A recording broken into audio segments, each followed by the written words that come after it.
Bonjour à tous, bonjour à toutes. Bienvenue à ce nouveau numéro des Secrets de la réussite avec Gomez Agou.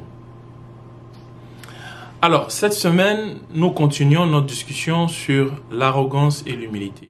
Cette semaine, je vais expliquer pourquoi est-ce que si vous êtes ambitieux, vous devez absolument être humble. L'humilité est un signe d'ambition. Alors, avant d'aller plus loin dans le sujet, il me faut peut-être expliquer c'est quoi l'humilité.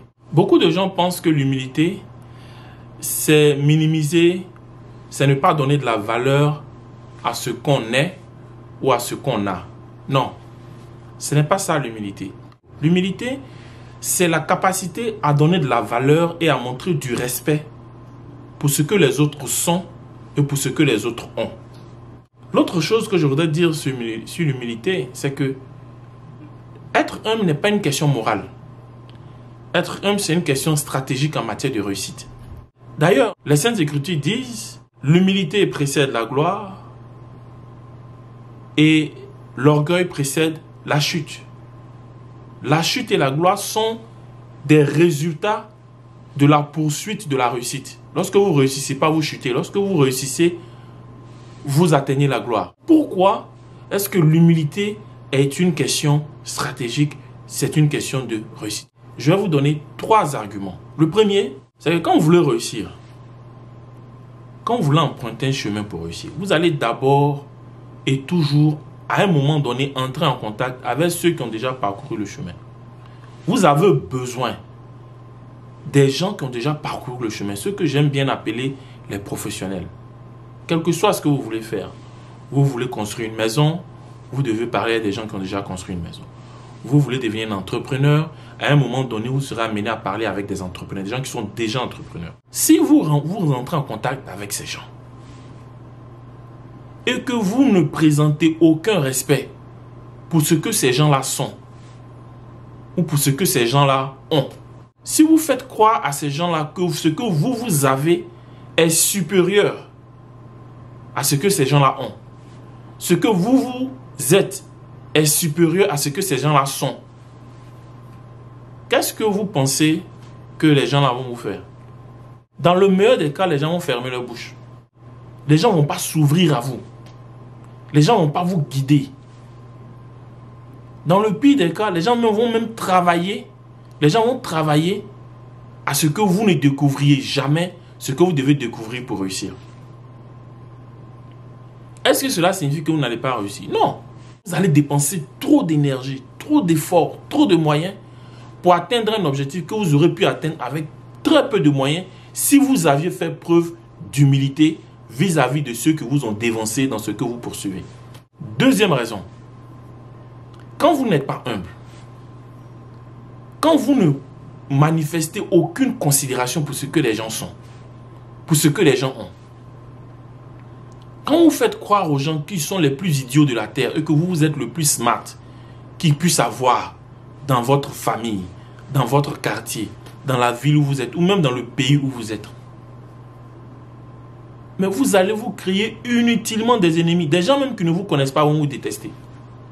Des gens même qui ne vous ont jamais rencontré vont travailler jour et nuit à votre chute, à votre perte. Dans votre famille, vous aurez des ennemis. Dans votre maison, vous aurez des ennemis. Dans votre groupe d'amis, vous aurez des ennemis. Dans votre quartier, vous aurez des ennemis. Sur votre lieu de travail, vous aurez des ennemis. Vous aurez tellement d'ennemis que très souvent et malheureusement, parfois, c'est l'un d'entre eux qui finira par vous avoir.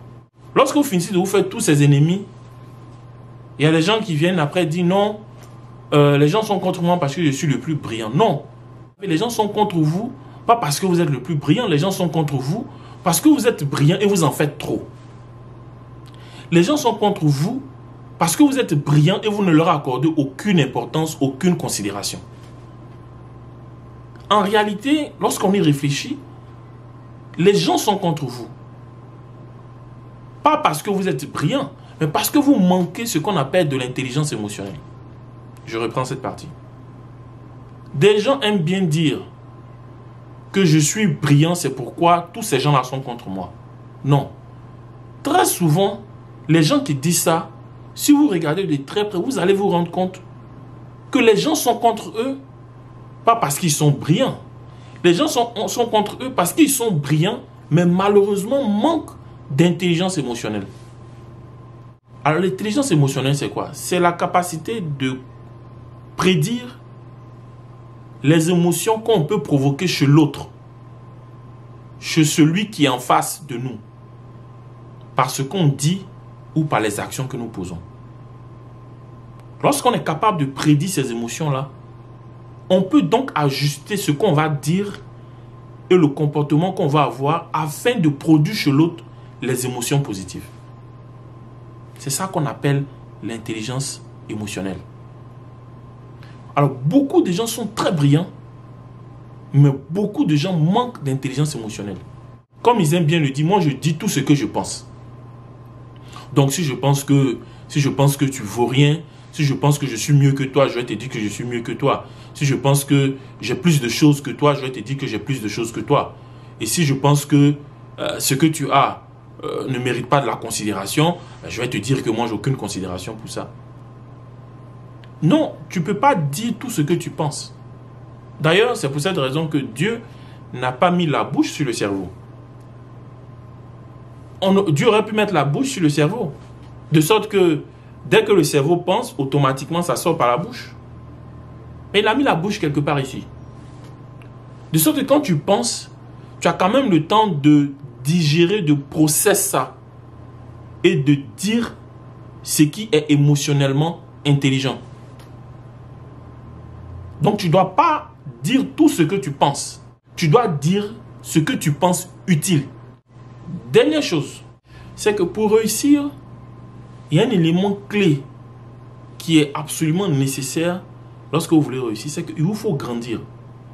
Il vous faut apprendre en permanence. Il vous faut accumuler du savoir et de la connaissance en permanence. C'est ce qu'on appelle en français compliqué le développement personnel.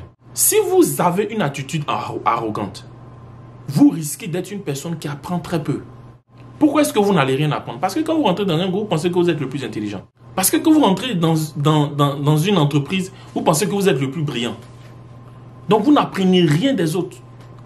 Et ne rien apprendre des autres, ne rien apprendre d'extérieur à soi, est le meilleur moyen pour stagner et donc pour devenir petit. Donc si vous êtes ambitieux et que votre ambition c'est grandir, c'est devenir un grand demain dans ce que vous êtes en train de faire, ou une grande demain dans ce que vous êtes en train de faire, il vous faut absolument avoir une attitude qui est ouverte à l'apprentissage, qui est ouverte à apprendre des autres. Et pour pouvoir apprendre des autres, il faut d'abord psychologiquement donner de la valeur à ce que l'autre a. Il faut d'abord psychologiquement donner de la valeur à ce que l'autre est. Merci infiniment de m'avoir suivi. J'espère que vous avez aimé la vidéo. Si vous l'avez aimé, likez la vidéo, commentez, donnez vos expériences, donnez vos points de vue, partagez. Restez audacieux, gardez la foi en vous, mais restez humble si véritablement vous êtes ambitieux. Gardez la foi en Dieu, que Dieu vous bénisse et à la semaine prochaine. Ciao.